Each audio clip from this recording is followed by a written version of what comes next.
سورہ توبہ ہے، اس کی آیت نمبر 8 ہے۔ اللہ رب العزت کا فرمان عالی شان ہے،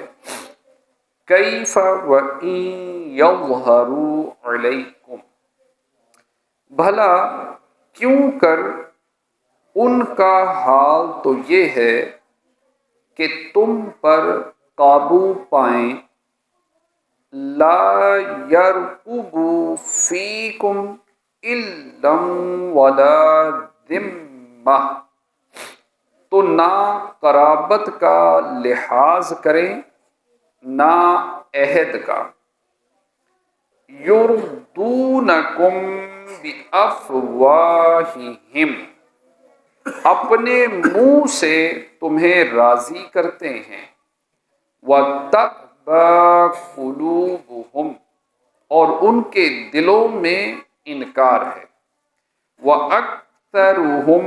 فَاسِقُونَ، اور ان میں اکثر بے حکم ہیں۔ یعنی مشرکین کیسے عہد پورا کریں گے اور کیسے قول پر قائم رہیں گے، حالانکہ ان کا حال تو یہ ہے کہ اگر وہ تم پر غالب آ جائیں تو تمہارے بارے میں نہ کسی رشتہ داری کا لحاظ کریں گے اور نہ ہی کسی معاہدے کا، وہ تمہیں ایمان لانے اور وفائے عہد کے وعدے کر کے اپنے منہ سے راضی کر دیتے ہیں، اور ان کے دل ایمان اور وفائے عہد کا انکار کرتے ہیں۔ ان میں اکثر نافرمان یعنی عہد شکن، کفر میں سرکش، بے مروت اور جھوٹ سے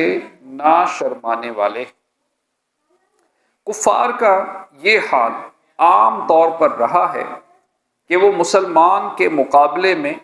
نہ قرابت داری کا لحاظ کرتے ہیں اور نہ معاہدے کا، بلکہ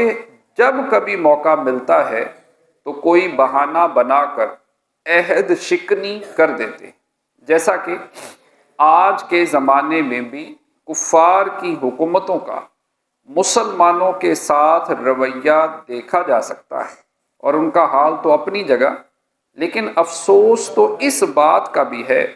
کہ یہ سب کچھ جاننے، دیکھنے اور سمجھنے کے باوجود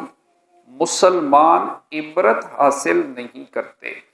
اور دفاعی، تجارتی اور دیگر امور میں مسلمانوں کے ساتھ معاہدے کرنے کے مقابلے میں کفار کے ساتھ معاہدے کرنے کو ترجیح دیتے ہیں، اگرچہ اس میں انہیں کتنا ہی نقصان کیوں نہ اٹھانا پڑے۔ اللہ پاک کی بارگاہ میں دعا ہے جو پڑھا سنا عمل کی توفیق عطا